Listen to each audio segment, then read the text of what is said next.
നിങ്ങളുടെ favourite shows ഇനി ഒരിക്കലും മിസ്സാവില്ല. ഇപ്പോൾ C5 കാണും നിങ്ങളുടെ ഫേവറേറ്റ് ഷോ തികച്ചും സൗജന്യമായി.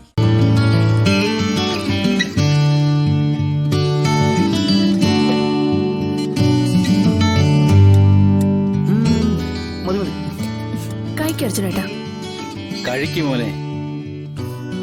നമ്മുടെ സുസ്മയുടെ വിവാഹ സദ്യ ഒരുപാട് നാളുകൂടി ഞാൻ നിറച്ച മുണ്ടു. ഓ, ഒരു ധൂമകേതു ഒഴിഞ്ഞങ്ങ് പോയല്ലോ ഈ വീട്ടിൽ നിന്ന്.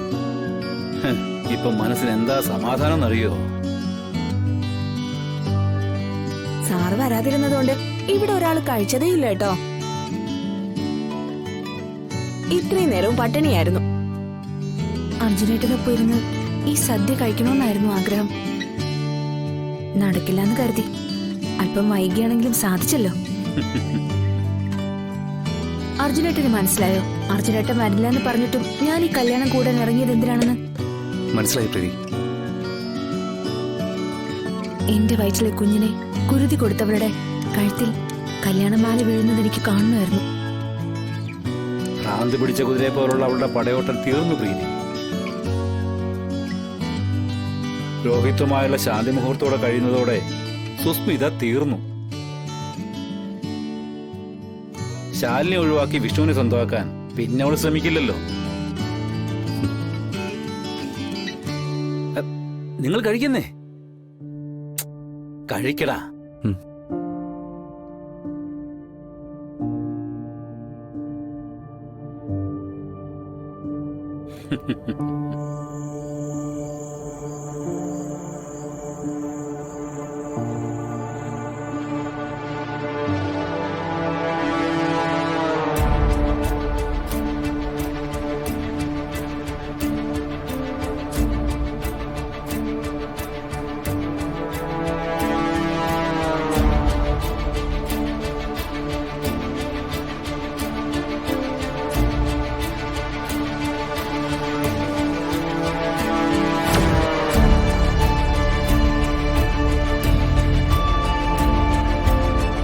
ഇവളെന്താ കൊല്ലാൻ കൊണ്ടുപോകുന്ന പോലെ? അവൾക്ക് നാണമായിരിക്കും ശാലിനി. നാണിക്കണ്ട മോളെ, ചെല്ല്. ആന്റി, എന്താ മോളെ ഇത്? ശാന്തി മുഹൂർത്തം കുറിച്ചിട്ട്? അല്ല, എനിക്ക് വയറുവേദന. എന്താ എന്താ എന്താ എന്താ? എന്താ മോളെ, വയറുവേദന വീണ്ടും തുടങ്ങിയോ? അല്ല, വയറുവേദന ഇല്ലാത്തത് കൊണ്ട് കുഴപ്പമില്ലാന്ന് പറയായിരുന്നു. എന്നാ മോള് ചെല്ല്. നിന്നെ രോഹിതന്റെ ബെഡ്റൂമിലാക്കിയിട്ട് വേണം എനിക്ക് മടങ്ങാൻ. സത്യാമ്മ ഇപ്പൊ തന്നെ മടങ്ങുകയാണോ? നിങ്ങള് വരുന്നുണ്ടോ? അമ്മയുടെ കൂടെ 1-2 ദിവസം കൂടി നിൽക്കണമെന്നുണ്ടായിരുന്നു.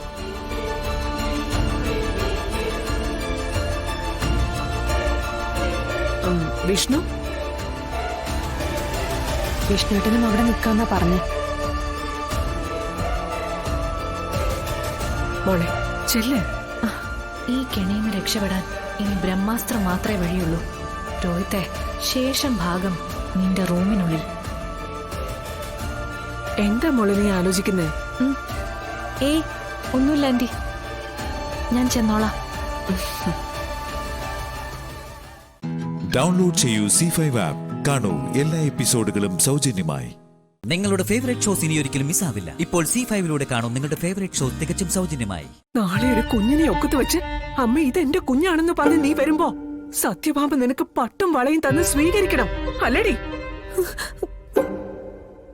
അതിനെ സത്യഭാമ വേറെ ജനിക്കണം.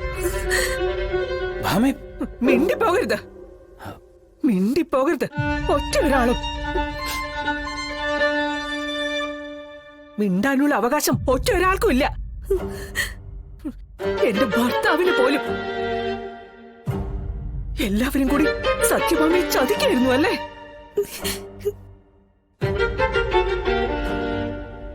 ഇവനെ ഞാൻ വിട്ടു. മകളുടെ ഭർത്താവാണെങ്കിലും ഇവൻ എനിക്കെന്നും അന്യനായിരുന്നു. ശത്രുവിന്റെ മകനായതുകൊണ്ട് എനിക്കെതിരെ യുദ്ധം പ്രഖ്യാപിച്ചവൻ. മാറി നിൽക്കട. പക്ഷേ കൂടെ കഴിഞ്ഞ നിങ്ങൾ, എന്റെ ഭർത്താവ് 10 മാസം ചുമന്ന് നൊന്തു പ്രസവിച്ച എന്റെ മകള്, നിങ്ങളൊക്കെ എന്നോട് ചെയ്ത ഈ ചതി എനിക്ക് പൊറുക്കാനാവില്ല.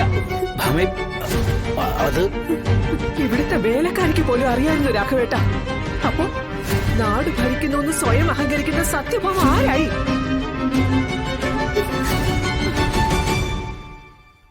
ദേ, നീയും അർജുനുമായിട്ടുള്ള ബന്ധം ഞാൻ വിലക്കിയിരുന്ന സമയത്ത് നീ ഗർഭിണിയായതുകൊണ്ട് അക്കാര്യം നീ എന്നിൽ നിന്നും മറച്ചു വെച്ചു എന്നല്ലേ ആദ്യം പറഞ്ഞത്, അല്ലേ? ഇപ്പൊ ഇതിനെന്ത് വിശദീകരണം തരാൻ പറ്റും നിനക്ക്?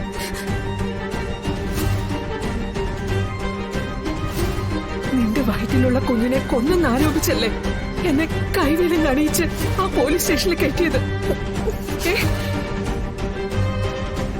ഇപ്പൊ എവിടുന്ന് പൊട്ടിമുളച്ചടി 8 മാസം പ്രായമുള്ള നിന്റെ ഈ ദിവ്യ ഗർഭം? ഞാനെല്ലാം പറയാം. എനിക്കൊന്നും തന്നെ കേൾക്കണ്ടടി. അമ്മേ, സുസ്മിത അറിയോന്ന് പേടിച്ചാ ഞാൻ. എനിക്കൊന്നും കേൾക്കണ്ടതല്ലേ പറഞ്ഞത്? അമ്മേ, ഞാൻ പറയുന്ന ഒന്ന് കടന്നു പോടി എന്റെ മുന്നീന്ന്. അവിടെ ഒരു പെൺകടീര്. പ്രതി, ഭാമേ, ഇവളെ ഭാമേ, നീ എന്തൊക്കെയാ കാണിക്കുന്നേ? നിറവേറാട്ട് നിൽക്കുന്ന പെണ്ണവള്. ആ, ഇറങ്ങി പോനാ പറഞ്ഞത്. അവളുടെ ഒരു നിറവയറ്. സത്യമേ, ഇറങ്ങാൻ തന്നെയാ പോകുന്നത്. പക്ഷേ ഇനി എന്റെ ഭാര്യയുടെ ദേഹത്ത് നിങ്ങൾ കൈവച്ച നീ എന്ത് ചെയ്യൂടാ? നാട് ഭരിക്കുന്നു എന്നുള്ള അഹങ്കാരം അതോടെ ഞാൻ തീർക്കും. ഇറങ്ങടാ എന്റെ വീട്ടിൽ നിന്ന്. അല്ലെങ്കിൽ ഞങ്ങൾ ഈ വീട്ടിൽ നിൽക്കില്ല സത്യാമേ. നിങ്ങളുടെ അട്ടഹാസവും കൊലവിളിയും കണ്ടു വളരാൻ പാടില്ല. സ്വന്തം ഭർത്താവിന്നുള്ള ഗർഭത്തെ പറ്റി ഒരു അമ്മയോട് പറയാൻ പറ്റാത്ത വേറൊരു പ്രീതി കൂടി ഇനി വേണ്ട. വാ പ്രതി.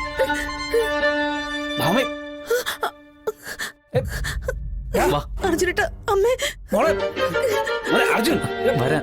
മോളെ,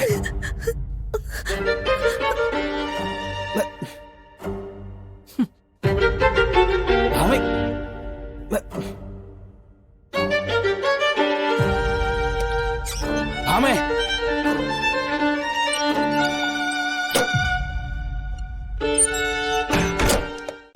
ഡൗൺലോഡ് ചെയ്യൂ C5 ആപ്പ്. കാണൂ എല്ലാ എപ്പിസോഡുകളും സൗജന്യമായി. നിങ്ങളുടെ ഫേവറേറ്റ് ഷോസ് ഇനി ഒരിക്കലും മിസ്സാവില്ല. ഇപ്പോൾ C5 കാണൂ നിങ്ങളുടെ ഫേവറേറ്റ് ഷോ തികച്ചും സൗജന്യമായി. പാർവതിയോട് എനിക്ക് തീരാത്ത കടപ്പാടാ ഉള്ളത്. വലിയൊരു അപകടത്തിൽ നിന്നല്ലേ എന്റെ ഏട്ടനെ പാർവതി രക്ഷിച്ചത്. ചേട്ടന് ഞാനെന്ന് വെച്ച ജീവനാ. എനിക്ക് തിരിച്ചും. ചേട്ടന് എന്തെങ്കിലും പറ്റിയെന്നറിഞ്ഞ പിന്നെ ഞാൻ. വിഷമിക്കണ്ട, ഒന്നും സംഭവിക്കില്ല. ചേട്ടനെ ഇനി ഉദയനൂരമ്മ കാത്തോളും. ഇവളിത് എവിടെ പോയി? പാർവതി, പാർവതി, പാർവതി, പാർവതി. മണി, അവളെവിടെ പോയി? എനിക്കറിയില്ല. ഞാൻ സാറിന്റെ അടുത്ത് വന്നപ്പോൾ പാറു ഇതിലിരിക്കുന്നുണ്ടായിരുന്നു. പാറു, പാറു, ഇവിടെ എവിടെയും കാണുന്നില്ലല്ലോ വിശാൽ സാറേ.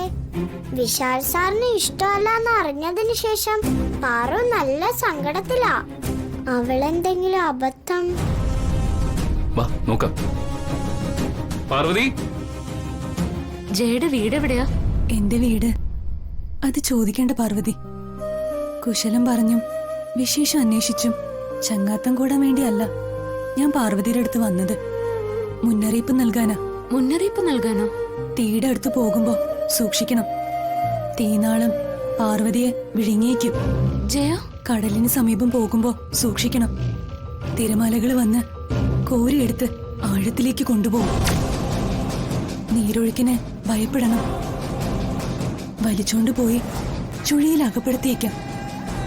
പാർവതിയെ ലക്ഷ്യം വെച്ച് ആപത്തുകൾ പല വഴിയെ പാഞ്ഞു വരുന്നുണ്ട്. സൂക്ഷിക്കണം. എനിക്ക് കേൾക്കുമ്പോ തന്നെ പേടിയാവുന്നു. ജയക്ക് ഇതൊക്കെ എങ്ങനെ അറിയാം? വിശ്വസിക്കണം പാർവതി. കളി പറഞ്ഞതല്ല. കളി പറയാനുള്ള അടുപ്പം നമ്മൾ തമ്മിലില്ല. ഞാൻ പറയുന്നത് വിശ്വസിക്കണം, മുൻകരുതൽ എടുക്കണം. അത്യാപത്തുകൾ മാത്രമല്ല, വലിയ നഷ്ടങ്ങളും ഉണ്ടാവും. അതിന് നഷ്ടപ്പെടാൻ എന്റെ കയ്യിൽ എന്തുണ്ടായിട്ടാ? നിധിയോളം മൂല്യമുള്ള താലിയില്ലേ? ജയ, പ്രാണനോളം മൂല്യമുള്ള ഭർത്താവില്ലേ? പ്രളയം പോലെ ആപത്തുകൾ ഉണ്ടായ കയ്യിലുള്ളതും കാൽ കീഴിലുള്ളതുമെല്ലാം ഒലിച്ചു പോവും. നീ സൂക്ഷിക്കണം. പാർവതി,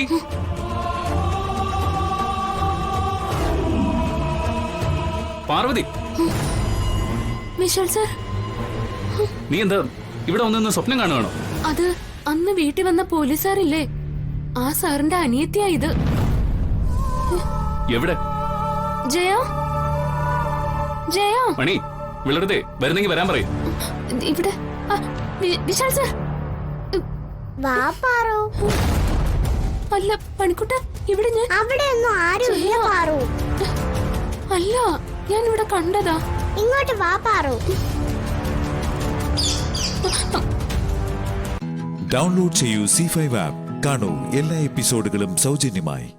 നിങ്ങളുടെ ഫേവറേറ്റ് ഷോസ് ഇനി ഒരിക്കലും മിസ്സാവില്ല. ഇപ്പോൾ C5 കാണും നിങ്ങളുടെ ഫേവറേറ്റ് ഷോ തികച്ചും സൗജന്യമായി. ഞാൻ വിശാൽ സാറിന്റെ അടുത്തേക്ക് വന്നതിന് ശേഷം എന്റെ അമ്മ ഉറങ്ങിയിട്ടുണ്ടാവില്ല.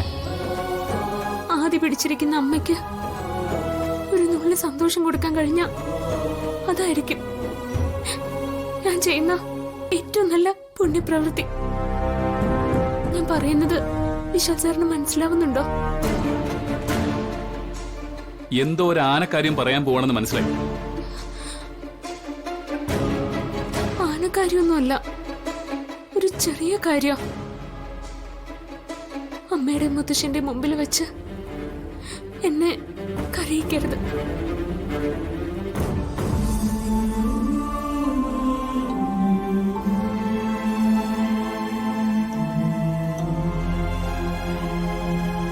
വിശാൽ സാറിനിപ്പോ എന്നോട് സ്നേഹമാണെന്നല്ലേ ഗാർഗിയും ചെറിയമ്മയും അച്ഛനും ഒക്കെ വിശ്വസിച്ചിരിക്കുന്ന?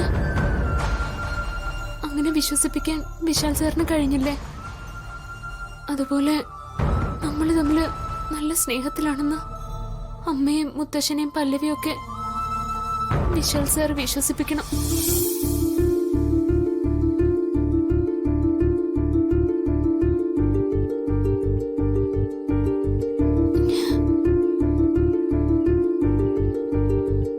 മനസ്സിലുള്ള ദേഷ്യം പുറത്തു കാണിക്കാതിരുന്നാ മതി.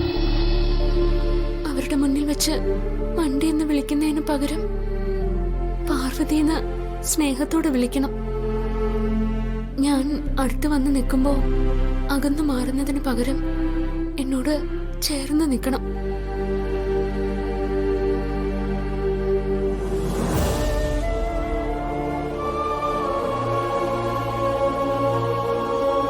അവർക്ക് സന്തോഷം നൽകാൻ വേണ്ടി ഞാൻ ശ്രമിക്കുമ്പോ എന്റെ കൂടെ നിൽക്കണം. വേഷം കെട്ടി എനിക്ക് ശീലമില്ല.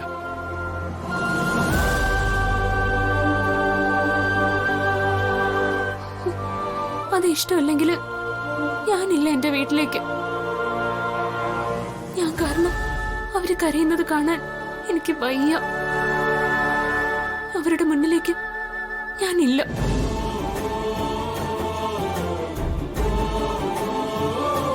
ഇത്തിരി ദയ എന്നോട് കാണിച്ചൂടെ?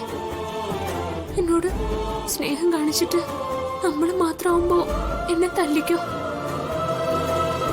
സ്നേഹം കാണിച്ചതിന്റെ 100 ഇരട്ടി വെറുപ്പോടെ എന്നെ ശിക്ഷിച്ചോളൂ. പറ്റില്ലെന്ന് മാത്രം പറയരുത്. ഞാൻ കാല് പിടിക്കാം.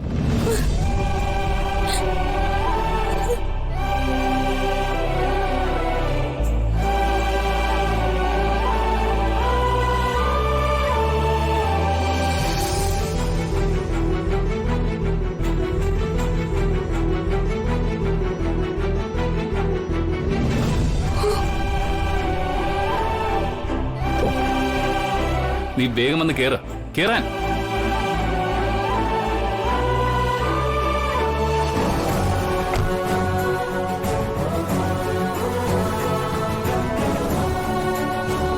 ഡൗൺലോഡ് ചെയ്യൂ C5 ആപ്പ്. കാണൂ എല്ലാ എപ്പിസോഡുകളും സൗജന്യമായി. നിങ്ങളുടെ ഫേവറേറ്റ് ഷോസ് ഇനി ഒരിക്കലും മിസ്സാവില്ല. ഇപ്പോൾ C5-ലൂടെ കാണൂ നിങ്ങളുടെ ഫേവറേറ്റ് ഷോ തികച്ചും സൗജന്യമായി. Welcome both of you. Arun Varma, Varma group of കമ്പനിയുടെ പാർട്ട്ണർ. ആനന്ദ് വർമ്മയുടെ രണ്ടാമത്തെ മകൻ. സഹൃദയൻ, ബിസിനസ് രാജാക്കന്മാരിൽ ഒരാൾ. മത്സരം ആരംഭിക്കുകയാണ്. ആദ്യം മനപ്പൊരുത്തം റൗണ്ട്.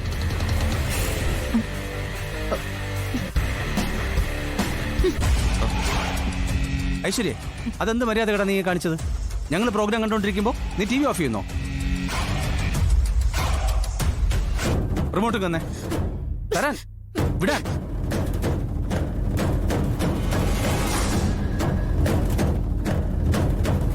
ആദ്യത്തെ ചോദ്യം അഖിലിനോടാണ്. ശ്യാമയുടെ പ്രിയപ്പെട്ട നിറം അതേതാണ്? ബ്ലൂ. ഉത്തരം ശരിയാണ്. ഓക്കെ, അടുത്ത ചോദ്യം ശ്യാമയോട്. അങ്ങനെ ഇപ്പോ ഈ പ്രോഗ്രാം ആരും കാണണ്ട. ഐശ്വര്യ, ഇവിടെ എന്റെ അമ്മയും ഏട്ടത്തെയും അഖിയൊക്കെ ഇരിക്കുന്നുണ്ട്. അവരുടെ മുമ്പിൽ വെച്ച് എന്നെ കൊണ്ട് അവിവേകം ചെയ്യിക്കരുത്. ആ റിമോട്ട് ഞാൻ തരില്ല. തരാൻ റിമോട്ട് തരാൻ. അങ്ങനെ ഇപ്പോ പ്രോഗ്രാം ആരും കാണണ്ട. റിമോട്ട് തരാം. തന്നില്ലെങ്കിൽ നിന്റെ ചെവക്കല്ല അടിച്ചു പൊടിക്കും. താടി ഇങ്ങോട്ട്. അരുൺ അമ്മേ വേണ്ട, അടങ്ങ്. ഇതെന്താ ഐശ്വര്യ ഇങ്ങനെ കാണിക്കുന്നത്?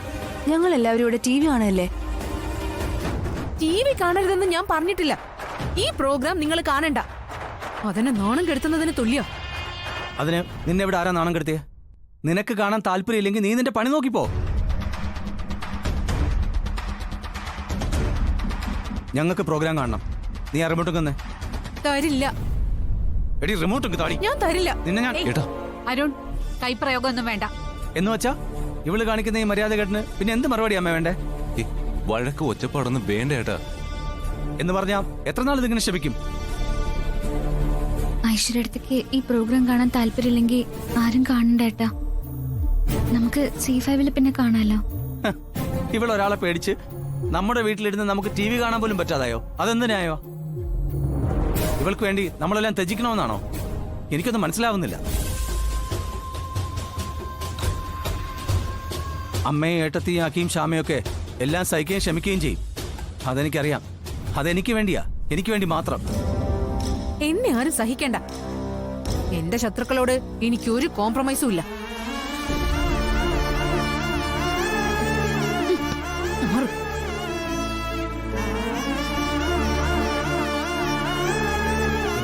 ഇവള് എനിക്കൊരു സ്വസ്ഥതയും തരില്ലല്ലോ.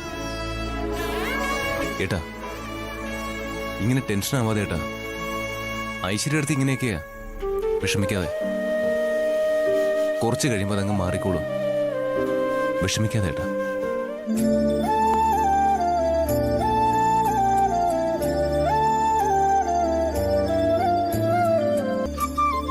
മത്സരത്തിന് പോകുന്നു പറഞ്ഞപ്പോഴേ എനിക്ക് ഉറപ്പായിരുന്നു ട്രോഫി ശ്യാമ അകലും കൂടെ ഇങ്ങോട്ട് കൊണ്ടുവരുമെന്ന്. മോളെല്ലാ കാര്യത്തിലും അങ്ങനെയാ. പഠിക്കുന്ന സമയത്തെ എന്തിനു ചേർന്നാലും അവൾക്കൊന്ന സമ്മാനം കിട്ടും. ഹൃദയത്തിന് മേൽ ഈശ്വരന്റെ കയ്യൊപ്പുള്ള സരസ്വതി കടാക്ഷമാ നമ്മുടെ മോക്ക്. ഇതൊക്കെ നമ്മുടെ കുഞ്ഞിന് കിട്ടിയ അംഗീകാരമാണ്. അവള് ഭാഗ്യവതിയാ. അവക്ക് ഒരു കുഴപ്പം വരത്തില്ല. എന്റെ ദൈവമേ, എന്റെ കുട്ടിയെ നീ കരുതലോടെ കാത്തോണേ. പിന്നെ ജഡ്ജസിന് കാശ് കൊടുത്താ ആർക്കാ സമ്മാനം കിട്ടാതിരിക്കുക? ഡൗൺലോഡ് ചെയ്യൂ C5 ആപ്പ്. കാണൂ എല്ലാ എപ്പിസോഡുകളും സൗജന്യമായി. നിങ്ങളുടെ ഫേവറേറ്റ് ഷോസ് ഇനി ഒരിക്കലും മിസ്സാവില്ല. ഇപ്പോൾ C5-ലൂടെ കാണൂ നിങ്ങളുടെ ഫേവറേറ്റ് ഷോ തികച്ചും സൗജന്യമായി. എന്താടാ ശ്യാമേ, ഗുരുവായൂരും തിരുവാറാമുളയിലൊക്കെ ഒരു മിനിറ്റ് ഇരിക്കാൻ കണ്ണനെ താൻ സമ്മതിക്കില്ലല്ലേ? ഈ കണ്ണൻ തന്റേത് മാത്രമല്ല എന്നുള്ള സത്യം താൻ മറന്നു കളയരുത്. എന്റെ അഖിൽ സാറേ, കണ്ണൻ വൃന്ദാവനത്തിലിരുന്നാലും തിരുവാർപ്പിലിരുന്നാലും അമ്പലപ്പുഴയിരുന്നാലും എന്റെ ഒരു വിളി കേട്ടാ മതി, അപ്പ ഓടി വരും. അത്രയ്ക്കുണ്ട് ആനന്ദ നിലയത്തിലെ ശ്യാമയുടെ പ്രാർത്ഥന. അതൊക്കെ പോട്ടെ, തന്റെ കാലിലെ വേദന എങ്ങനെയുണ്ട്? എന്റെ കാലിന് ഒരു കുഴപ്പമില്ല. സാറിന്റെ കൈ എങ്ങനെയുണ്ടെന്ന് എനിക്കറിയണ്ടേ. ഒന്നുമില്ലടോ. ശരീരത്തില് അവിടെ ഇവിടെയായി രണ്ടുപേർക്കും ലേശം മുറിവുകൾ ഉണ്ടായെങ്കിലും ഈ ട്രോഫി നമ്മുടെ കൂടെ എങ്ങ് പോകും.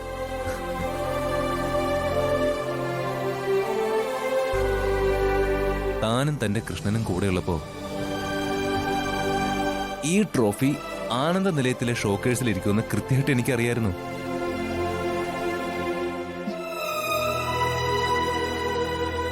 എന്നാലും കാലിൽ ആണി കയറിയപ്പോഴേ ഞാൻ നല്ല വിഷമിച്ചു പോയിരുന്നു. ആ ക്ലൂ ബാഗിൽ കാണാതായപ്പോ ഞാൻ എവിടെ എന്ത് കാര്യത്തിന് ചെന്നോ അവിടെയൊക്കെ ഒരു ബലമില്ലാത്ത പാരയും കൊണ്ട് ഈ ഐശ്വര്യ എടുത്തി വരും. തോറ്റ് തൊപ്പിയിട്ടാലും ഈ ഐശ്വര്യ എടുത്തേക്ക് ഒരു നാണം ഇല്ലല്ലോ എന്ന് ഓർക്കുമ്പോ ചിരിയാണ് വരുന്നത്. ആ അത് പോട്ടെ, ഞാൻ അമ്പരന്ന് പോയത് അതൊന്നും കൊണ്ടല്ല. താൻ എത്ര ഈസി ആയിട്ടാ ഇംഗ്ലീഷ് പ്രസംഗിച്ചത്. താനിത് ഇത്ര പെട്ടെന്ന് എങ്ങനെ പഠിച്ചു എന്ന് ആലോചിക്കുമ്പോഴാ എനിക്ക് അത്ഭുതം. സാർ ഓഫീസിൽ പോകുന്ന സമയങ്ങളിലൊക്കെ ഞാനത് പഠിച്ചിരുന്നു. സാറ് വാങ്ങിത്തന്ന പുസ്തകങ്ങൾ വെച്ച്. വിചാരിച്ച കാര്യങ്ങൾ നേടിയെടുക്കാൻ താൻ കാണിക്കുന്ന ഈ എഫേർട്ട് ഉണ്ടല്ലോ, അതിനെയാണ് അഭിനന്ദിക്കേണ്ടത്. കൺഗ്രാറ്റുലേഷൻസ്. Thank you sir. ചമേ, പോസിറ്റീവായി ചിന്തിക്കുകയും പോസിറ്റീവായി പ്രവർത്തിക്കുകയും ചെയ്താൽ നന്മകൾ മാത്രമേ നമ്മളെ തേടിയെത്തൂ.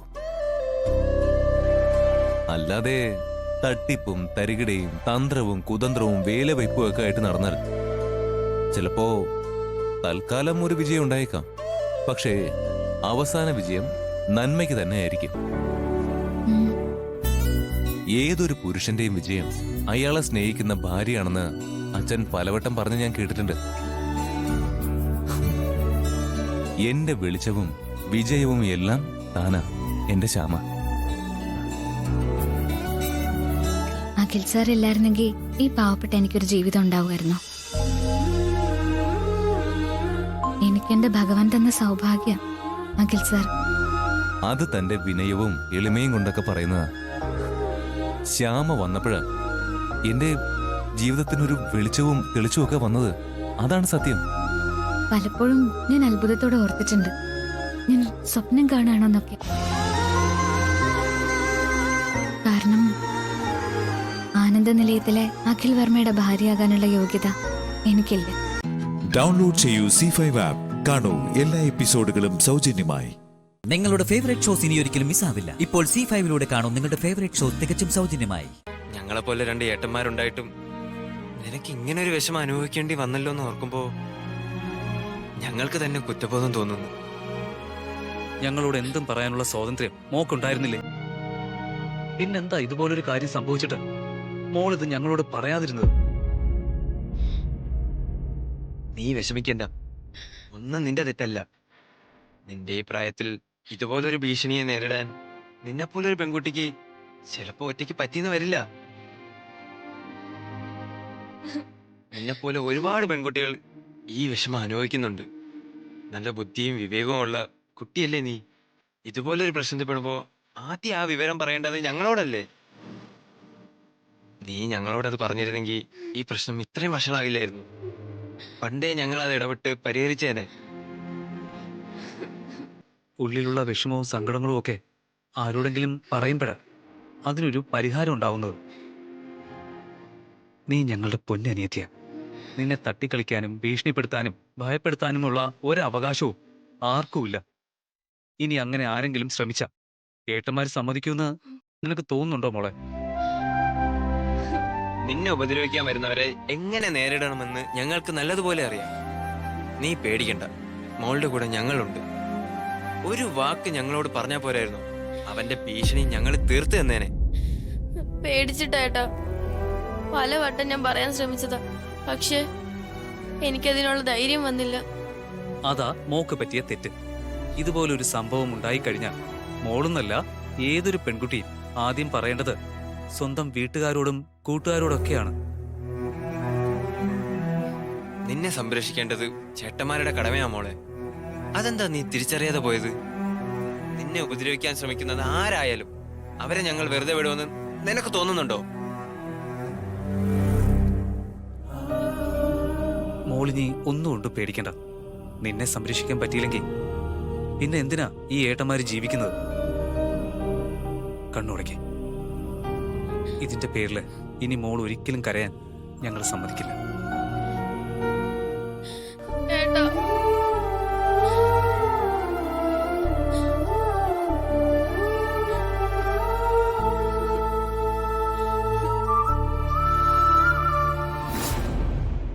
നിങ്ങൾ അങ്ങനെ അങ്ങ് ഇറങ്ങിപ്പോയത് മുതൽ അപ്പു എനിക്ക് സമാധാനം തന്നിട്ടില്ല.